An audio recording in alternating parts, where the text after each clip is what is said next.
All right, good afternoon. Um, my name is Ofer, and the talk I'm going to do today is about Pagerank for anomaly detection. Um, I work for Hortonworks. I'm director of data science, and here's a little bit of information about me.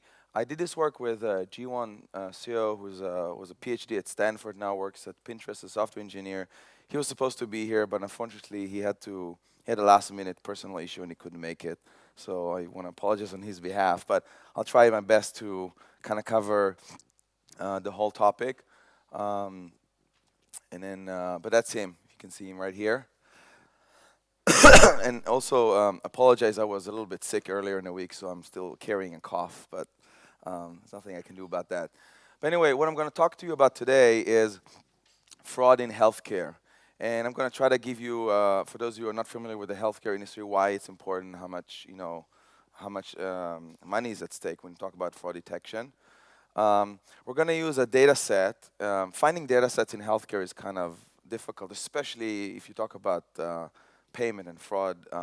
So there is one data set that we wanted to focus on to make this a real example. It's called the Medicare B data set. I'll talk about it and explain what that is. Then I'm going to jump into talking about our approach and how we use the graph algorithms, particularly PageRank, in our process. Show you a little bit of the implementation and kind of the high-level explanation of how that works, and then I'll show you some results. Excuse me. Before I go to the next slide, I want to also mention that all of this work is available on GitHub, and I'll have the link at the end, so you can go try it yourself and look at it in more details later if you like. So this is healthcare. I kind of there's a link over here that you can see. I kind of found a couple of different references to look at some of the data about healthcare, and it's a really, really big industry. So in the U.S., it's about, what is it, 2.5 trillion. This is trillion, by the way. This is not 2.5 billion. This is 2.5 trillion. So it's a lot of money, and this is all if you take the total amount of payments made to doctors and nurses and everybody else. And in the EU, it's a little bit less, but it's still gone in trillions. It's 1 point something trillion. So if you take out of that a portion, and the portion is the estimated fraud that people have estimates. Again, you can look at the reference. Estimated fraud differs between different regions. It comes to about 171 billion dollars in the U.S. and it's estimated at 71 billion in the EU. So it's a lot of money to say. And the recovery rates, meaning the rates at which people do recover fraud, detect fraud, and actually organizations get it back, is still pretty low. It's about 3 to 4%. So here's a couple of examples. I just picked it up. I Googled around for examples, and I found a couple that are interesting. A doctor was billing too often for very, very expensive office visits. So everybody goes to office visits, and it turns out there's different kinds. There's an office visit which takes 15 minutes and 30 minutes. There's different levels of it, and of course, you charge the insurance company differently for that. And there was one doctor that always billed the most expensive one for 2 or 3 years or something like this. So you can read about it here. There's also an example of a medical supply store, or chain of medical supply stores, and they kind of had this cahoots with a couple of doctors, and they had the doctors prescribe a very expensive wheelchair, motorized wheelchair,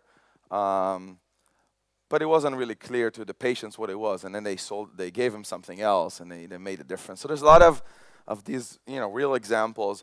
Generally speaking, we talk about different kinds of fraud. There's people who bill for services that were not performed.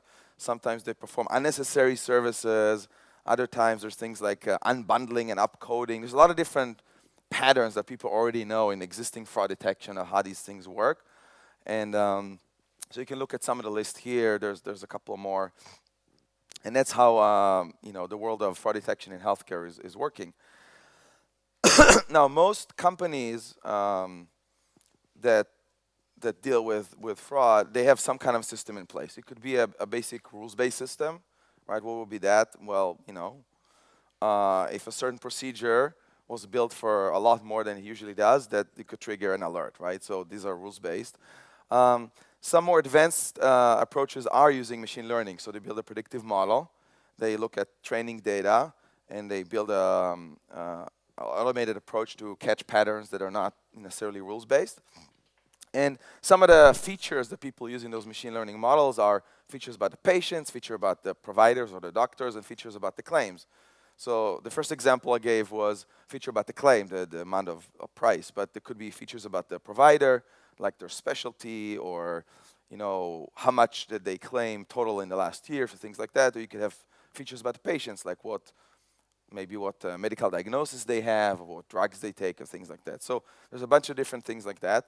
Now, the reason Juwan and I did this work was we were very interested to see how you can apply graph algorithms to this approach. And I work in data science at Hornworks, and what I see a lot of people do is predictive models. Predictive models are very common, and graph algorithms are different. People like them because a graph is very, very interesting. It's like you can connect, doctors to patients. It's very visual. It's very natural to model in this way. But I have to say, I found that a lot of times people understand how to model their problem in a graph, but not necessarily how to take it to the last mile, how to produce results, for example, in fraud detection, to do that. How do I turn this into quantifiable, actionable algorithm? So that's what we try to do here. We try to give a hint or one approach or one direction for everybody to think about of how to use that, okay? So So as I said, graph algorithms are not as widely used as supervised. And the idea we had here was to create a new type of feature, in this case, a provider feature, as you'll see, as I'll describe a little bit throughout this deck. And what we want is we want to have a score per doctor, per provider, that sort of reflects its degree of anomaly versus similar doctors. So if you're in internal medicine, how much do you look like somebody in internal medicine? And if you don't look like somebody in internal medicine you should be, then you're more of an anomaly. So we'll see how that works, but that's kind of the intuition behind it, all right? So before I jump into the steps of the algorithm and the approach, I want to talk about the data set. And again, it's one of the challenges in doing a talk like this and showing an example is that if you go to a customer, I can't share the customer data set. So finding publicly available data sets, especially in healthcare, is very, very challenging. But we're able to find this interesting data set. And this doesn't have patient information, so I know privacy is a big issue. But it has doctor information. What it has, so let me explain. For those of you who don't know, in the US, we have this system called the Medicare system. There's an organization called CMS, which is the US Center for Medicare and Medicaid Services. And it's a government organization that deals with insurance for the elderly after people retire. And because of they released a data set called Medicare Part B in 2014. And that data set has information about a lot of doctors who treat that population would send claims and say, hey, I treated people, they're like an insurance company, so the doctors will send them claims, they'll get money back. And so released this data set, which includes all the claims and all the amounts paid and everything in the year 2012, okay? So this was very interesting for us. It was like, okay, we got about 9 million records, covering about 880,000 providers, and a lot of CPT codes. CPT codes, by the way, are procedure codes. So if you do an X-ray, this X-ray, that X-ray, or you do a surgery or whatever, everything has like a CPT code, procedure code. So we had a lot of information. And by the way, on all of these, and each one of these transactions or records that's in this data set, there's maybe 20 or 30 fields. We only use 4 of them. And I'll explain a little bit more later how we chose the ones we used. But we only used 4 that are shown here. The NPI, which is National Provider Identifier, that's the doctor ID. Every doctor in the US has a 10-digit number, that's the NPI. The specialty, what specialty they are, what kind of a doctor they are. The CPT code, the medical procedure code that was claimed in this particular record, and the number of procedures performed. This is actually really important. We chose the count. We could have used also the amount paid for that, or the total amount paid, or the average amount paid. There's a lot of different options. We just tried to show here a demo, so we didn't try all of them. We tried one. But this is the one we chose to use, all right? So let's look, just to give you a sense of what it looks like. This is 5 random records from this data set, right? So you got, this is the NPI, this 10-digit number. Then you got the doctor's name. Then you got, this is probably, I don't know what the M is. And we got the address. And we got their specialty and a bunch of different fields. And out of that, we only take these 4. In this case, it's this is the NPI. The specialty is pathology. This is the CPT. So this doctor claimed tissue exam by pathologist, 4,416 times in that year. So that's kind of how you read that, all right? Excuse me. So that's the data set. And now let me talk about our approach. So we, like everything else in the world, it's 3 steps, right? So we got step number 1, we do some data preparation and cleaning. Step number 2, we computed a similarity between doctors. So we said if Dr. A and Dr. B are represented as vectors in the procedure code space, how they're similar. We'll talk about it in a minute. And from that, if 2 doctors are similar, we build a graph. We had an edge between those 2 nodes in the graph. And then computed Pagerank, and a particular form of Pagerank, which I'll explain, to identify anomalies. So let's see how we do that. Data cleaning, first of all, was somewhat relatively easy in this case, except we had a data quality issue. So the first step, of course, is to take this big data set and just extract those 4 fields that we saw. Now, the problem is we found, and by the way, the count we used was this particular kind of count called beneficiary day services per day or something. There's a lot of different ways. If you read the documentation, you'll see there's sometimes they have procedures who are performed multiple times a day on the same patient, so you kind of want to normalize for that. So you had to choose the right one, and we chose this one. But one of the things we found is a lot of these specialty, like pathology, were actually wrong. We had some data quality issue. And that created problems for algorithms. So because of that, we actually recomputed specialty. We found another 2 data sets actually. There's a formal data set about NPIs, which for each doctor tells you their name, their address, everything, a lot of information, including a specialty code. And we had to take the specialty code and join it with another data set that tells you the specialty code, what the string is for it, what the name of it is. And so we did this little pre-processing. So if you look at the GitHub repository, you'll see there's a little bit of a script that does all that. But that's not what I wanted to focus on. Just wanted to mention that in every real-time data science project, there's always some data quality issue that you have to deal with. That was ours. Now, step 2 is where it gets more interesting. So here, we took this, this data set, and we wanted to build a graph from it. So we took 2 providers to be similar if they have the same procedure code patterns. And we used the cosine similarity over a vector of, it was almost 6,000 different CPT codes. We just computed cosine similarity between these two doctors. We had to do it on every pair of doctors. Here's an example just with 5 vectors. We have NPI1 and NPI2. And as you can see, these will probably be relatively similar because they have a lot of shared CPT codes. This one, is not shared. But that's how it looks. It's just vectors of the counts, the counts of the different CPT codes. Now, this is actually a big problem because we have 880,000 different doctors.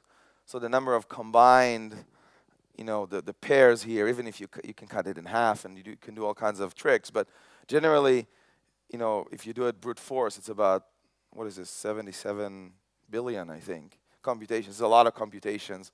And so you kind of want to, for this not to take a week. And also the dot product is not just 5 items. It's actually a vector of 6,000 different things. So in order to do that more efficiently, we used the following approach. First of all, we did some heuristics. So we said, we are going to compute the similarity between 2 doctors if they share a lot of the most important procedure codes. So if you're a radiologist, you'll have a lot of X-rays. So all the other people who have a lot of X-rays, and that takes a lot of the count, the majority of the count. We had some threshold, I think it was 30 or 40% of your CPT resides in these few CPT codes. You'll be measured with similarity to other doctors like that. The other thing we did is we filtered doctors who had less than 3 CPT codes, because if you have 2 or 1, it's not enough information about you, so we kind of ignore that. Why do we use those thresholds? We chose something that seemed reasonable. I think it makes sense to also try other things. There's a lot of levers in this approach that you can use. Now, the second thing we did is we wanted to parallelize it on a Hadoop cluster, so we used Pig. So we wrote a little Pig script that with some Python UDFs to take this data set and kind of spread it across the cluster so we can put this similarity in a more efficient way. Through researching this, we also found that there's some other ways that you can, that I just want to mention to do this. One alternative that's interesting is this algorithm called dim sum, which I think was invented in Twitter and is available in open source as well. And dim sum does some probabilistic approach to computing the same type of similarity. So it doesn't compute similarity for every pair, for most pairs, but it's guaranteed to have the most important pairs probabilistically. So it's a nice, and it gives you a real advantage in terms of compute time. Another approach is called locality-sensitive hashing. For those of you who are not familiar, it's another interesting big data technique that allows you to compute a hash. So in cryptography, we have hashes that are essentially short digests of long messages. Locality-sensitive hashing is a similar hashing technique, but it has the property that if 2 things are going to be similar, they're going to end up having the same hash. So with that, you can kind of use this to do the same technique. So I'm not going to talk too much about this. Just wanted to mention those if you're interested to explore later on. Those are 2 other alternatives. And I made this code. This is a part of the code in Pig, and I made it particularly small by design because I don't want to jump into it. It'll take too long for this talk. But if you're interested, again, this is on GitHub, so you can take a look at it. What I did want to emphasize is these 3 or 4 points here. One is that Pig has this replicated join, and a lot of the things that we needed to do in order to compute this was joined with really small tables. And so replicated joins are also known as map-side joins, and what happens is instead of doing a shuffle in the tasks, you actually get to move the small tables into each of the tasks and do a local join on the map side. So that's really useful and saved us a lot in performance. There's also an issue of data skew. A lot of doctors grouped together on the same node, so we did a couple of tricks here in order to reshuffle the data so it's pretty evenly spread, so that we can get the computation ending up in relatively the same time in each of the tasks on the cluster.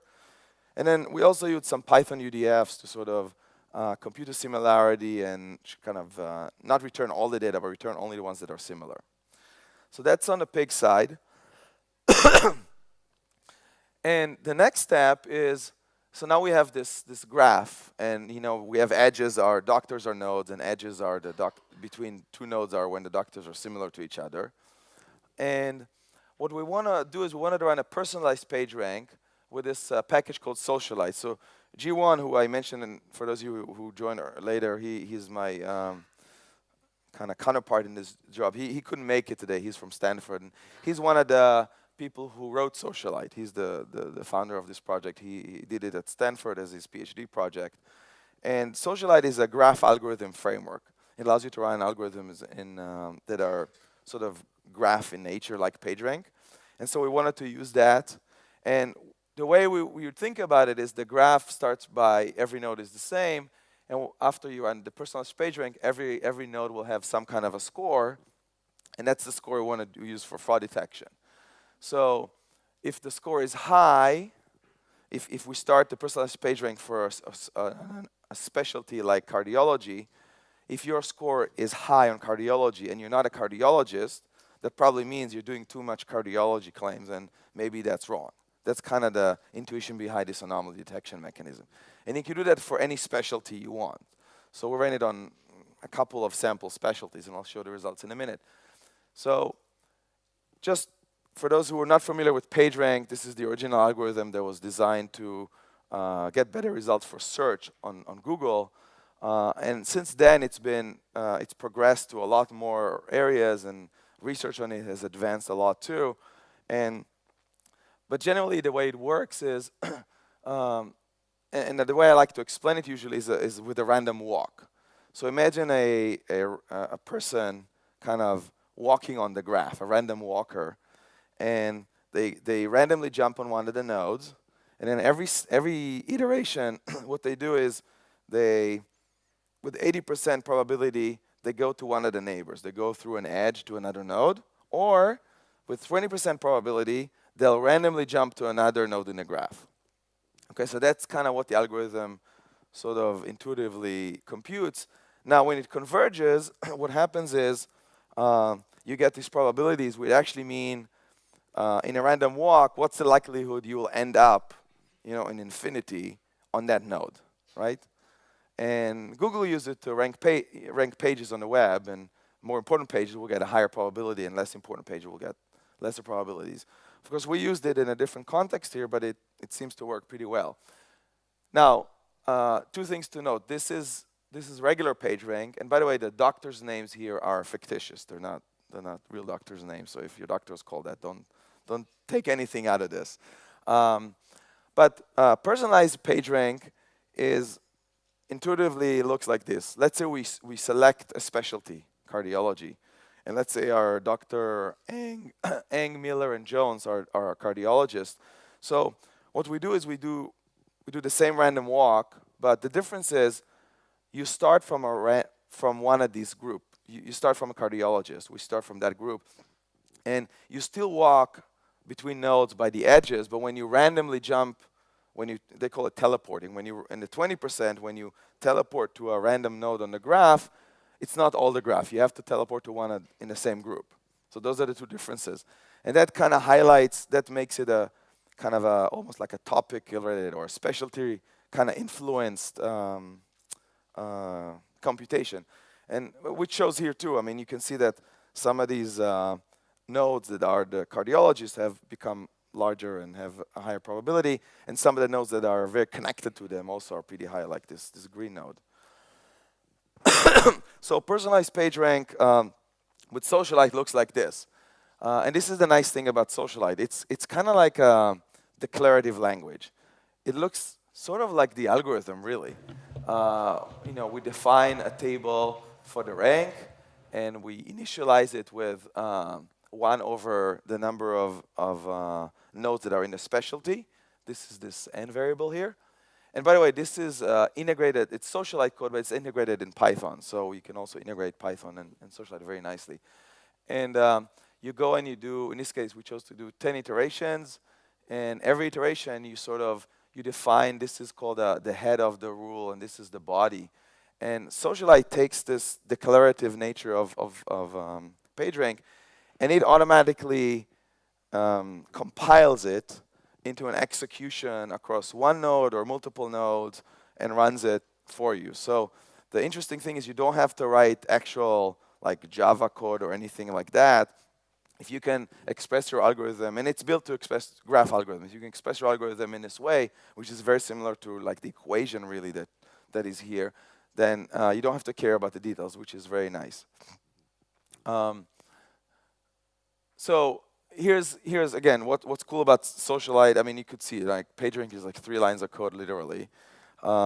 It's got Python integration, which is nice, and you don't have to kind of, in a lot of these other frameworks for graph, you have to like think like a node and write node programs and things like that, which makes it a little bit more challenging sometimes because it doesn't look like the formula. Finally, as I mentioned in the beginning, and how do we use this code? So I'll show you in a minute some of the results, and the results we show are just kind of eyeballing people who have a really high score but are not of the specialty group. But really, if I was in an organization that wanted to build a system like this, the way I would do it is, this is an example of just a flow diagram of what a fraud detection system would look, and it looks at features of patient, a provider, and the claim itself coming in, and it does some machine learning algorithm to do it. What we're suggesting here is that you just run this other PageRank algorithm in the same time, and you use these scores as additional features to your model. So you can have n features like this, PageRank for cardiology, PageRank for all these kind of PageRanks, have them as additional features for your model to help you figure out fraud in a better way. Just jumping to results, I'm going to share with you two here to make it the point of what this looks like. We found this in the group of ophthalmology, which is eye doctors, if I understand correctly. And so we had a group of, so we ran these algorithms. The specialty was eye doctors. I'm not going to say that word again. And we found somebody who was an internist in internal medicine, and then we looked at the codes, and turns out, yeah, they have a lot of, you can see there's a lot of eye stuff going on. So that was one interesting discovery. The second one I want to share is plastic surgery, and we found somebody with a little bit less codes, but that looks more like plastic surgery, but is actually a otolaryngologist, which is, I think, ENT doctor, essentially. Ear, nose, and throat. So those are the results. Again, as I mentioned, there's a GitHub repository which has all the code. You can look at it. You can try it if you want on a sandbox. Now, on the sandbox, I gotta warn you, this thing it's a relatively big data. Not big data, but the compute of the similarity takes a lot of time. So I ran it on like a small 10-node cluster, and it still took a lot of time. But we have built a little feature there where you can tell it just sample the doctors to 5% or something and run it on small, so you can write it on a sandbox. We also have published 3 blog posts that talk about this work, to talk more about the details and explain. So if you're really looking at the code in detail, you can reference to those, and maybe it'll help you. But that's all I had. Thank you very much, and I'll take questions. If there's any questions. Yes? I missed how you detect that one doctor is in the wrong specialty. Do you have one graph per specialty, or do you look at neighbors? Is another issue is important? So I have one graph total. It's not one graph per specialty, but the personalized PageRank, the way it works is you run it for each specialty. So let me go back to this slide. When you have the graph, when you run it here, in this example, we ran it with the guys in, does this look blue? The Dr. Miller, Dr. Ang, and Dr. Jones. Those are, let's say, they're cardiologists. We ran it with cardiologists. That's why they look like cardiologists, and they are actually cardiologists.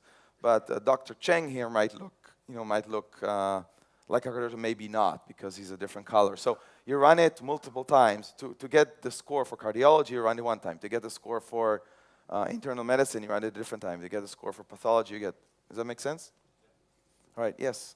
I think you mentioned you ran it on K with UDF. Yes. Is that correct? And you mentioned some alternative Spark, for example. Yeah. Have you considered that, and would that be much faster if you did it? So I mentioned Spark in the context of the similarity, because they have implemented dim sum, that algorithm from Twitter. So Twitter, the dim sum algorithm was implemented first on MapReduce, and then Spark also recently had an implementation of dim sum in their code base. So that's why I mentioned it.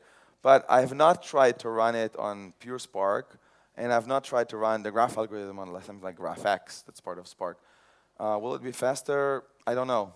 I'm interested to try. I have not had the chance to do that yet. Yes? Have you tried this to show it in any graph databases? No, I've not tried. Any particular one you were interested in? No, just asking. Yeah, I mean, remember, this is mostly a graph algorithm, not a graph database. I'm not interested in storing the graph. I'm interested in running a global. So my understanding is that most of the graph databases are good for storing it and running kind of queries on it, right? this is not a query. This is more of a PageRank algorithm. So some of these frameworks like Socialite, Giraffe, GraphX are more targeted towards this, whereas things like Neo4j, Titan, things like that are more for storing and sort of doing queries on it. Yeah. I missed it, but was it a supervised problem? Did you have a target, and if so, do you have some accuracy measures? The question was, did we have accuracy measures? Yeah, did you have a target on the dataset, the levels? Very good question. This is hard to measure. It's a great question. I would have loved to be able to measure it, but I have no social truth. I don't know which one is fraudulent or not. What I expect is that if you're a healthcare organization and you want to try this technique, then what I would do is I would look at your existing, you have some existing fraud detection system, you put this in place, and you see whether you find more fraud or not. Or maybe you can say, I'm going to run the system before with the regular system and the system with this, and see if the difference, the new cases that I found, because this is tough, because somebody will have to then investigate it. I mean, you get the result a lot later, because fraud is a kind of a challenging thing, right? You gotta, but there's no inherent way that we could think of, at least. And if you have ideas, I'd love to hear them later on about how to measure this. We just eyeball the results, and we saw whether it made sense. In fact, the data quality issue that I mentioned in the beginning, with the whole, we found it through eyeballing it, because initially we didn't have that, and we thought the specialties were correct. And then we found a lot of apparent problems. When we looked online, we saw who the doctors were, and we're like, no, that's right. He's the right specialty. So something's wrong here. And then we dug up examples, and we found out there's a problem. We had to do this data cleaning exercise. Make sense? Yeah. Anyway, as you mentioned, the dataset is very imbalanced, so it's kind of great to go for novelty detection and outlier detection in this kind of context. Yeah. Yeah. Yes. To be used in real life, this would have to be implemented by some healthcare monitoring and payment system when claims come in before payment has been made. So, have you talked to any of the healthcare providers about doing that? I mean, it sounds like you're offering them a lot of money if they can recuperate, but they need to do that for real time. What we're Hortonworks, we're now a public company, so I can't talk about particular customers. But I would say that I agree with you. I think it's very interesting for a lot of healthcare companies. This is what I wanted to share with everybody. I think we shared it very publicly on a blog post and this talk, and I'm going to keep doing this talk a lot of different places. And whether it's going to be effective for any particular organization, I don't know. I don't have their data, and I don't have their systems. I don't know how much this is better or not better than what they have today. But I think it's interesting. My whole goal in doing this work with G1 was to really prompt people to think about this type of approach to graphs and integrate it into their thinking and into their innovation as they utilize, and improve their systems over time. Yeah. But still, you have to map the current distribution of the graph against something in real life. So making a contract with a company should offer you the chance of getting the information for classification, allowing you to know what it is, what's an anomaly and what's not an anomaly. So this actually could, the solution is incomplete, in my opinion.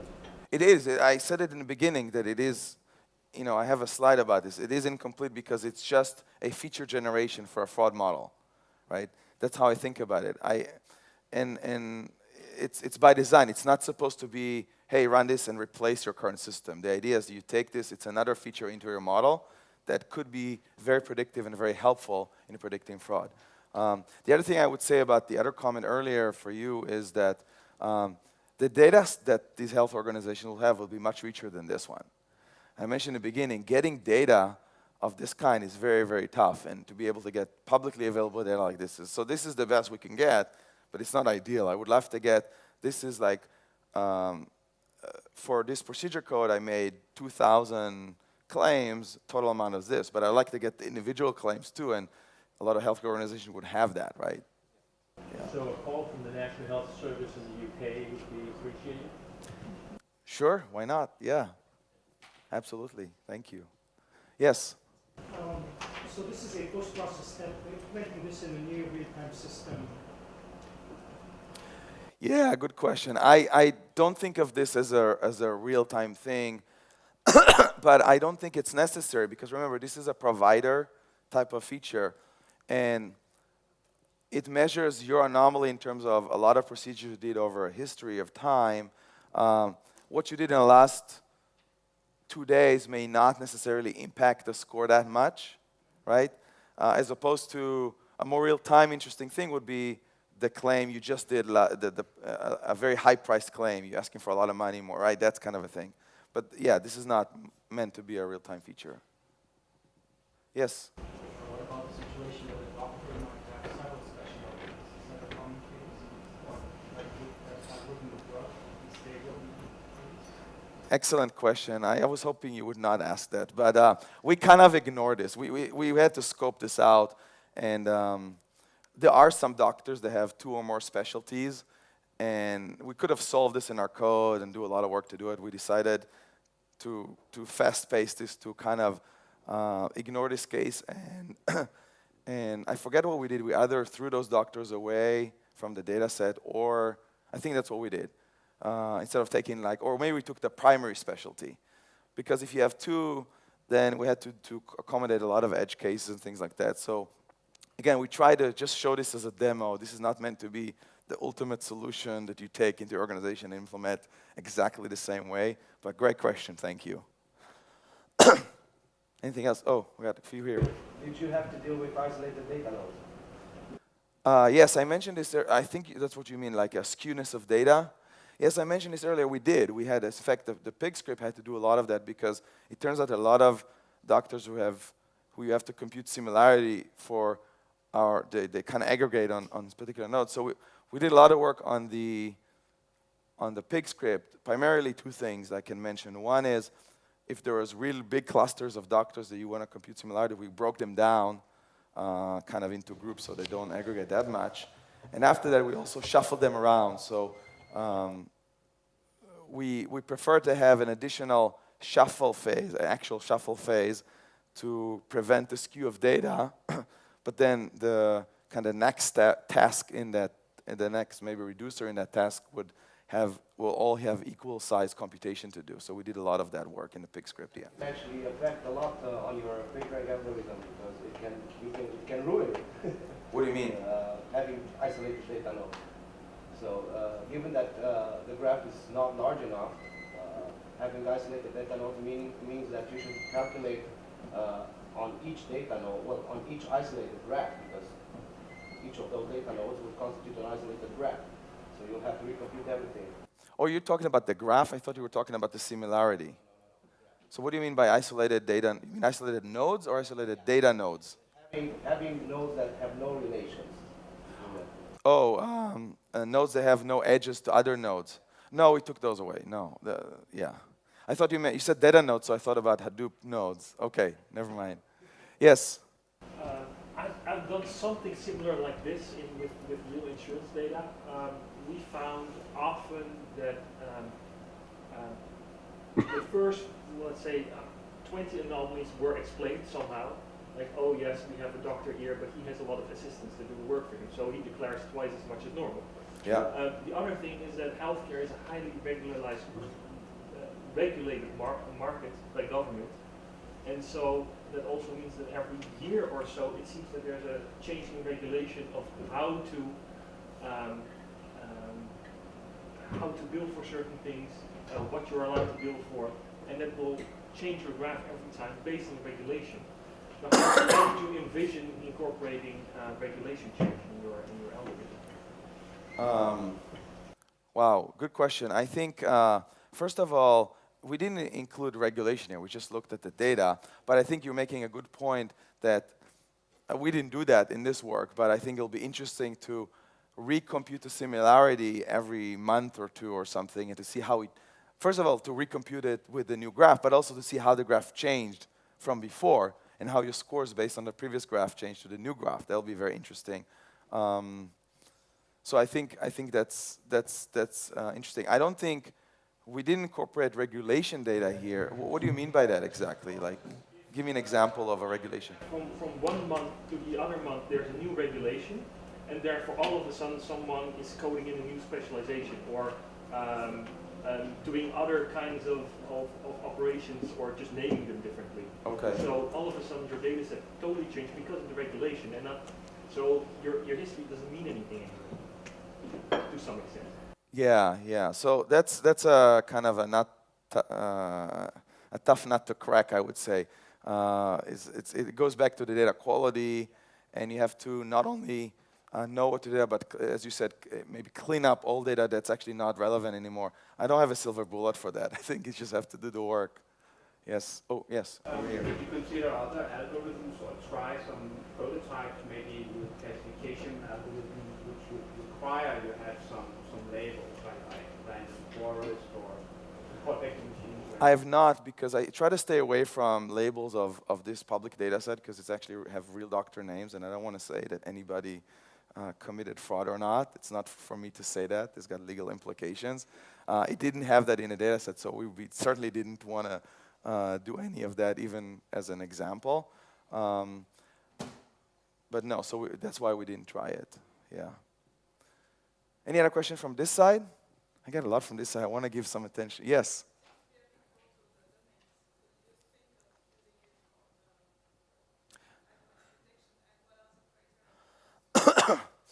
Yeah, good question. So could we use it in other domains? I think yes. I think a lot of other insurance verticals could be potentially using this. Again, the important thing is to have the payment information to be able to build a graph. I think I'm running out of time, and I want to thank everybody for coming. And I'll be outside. If you have any other questions, you can catch me outside, okay? Thanks very much.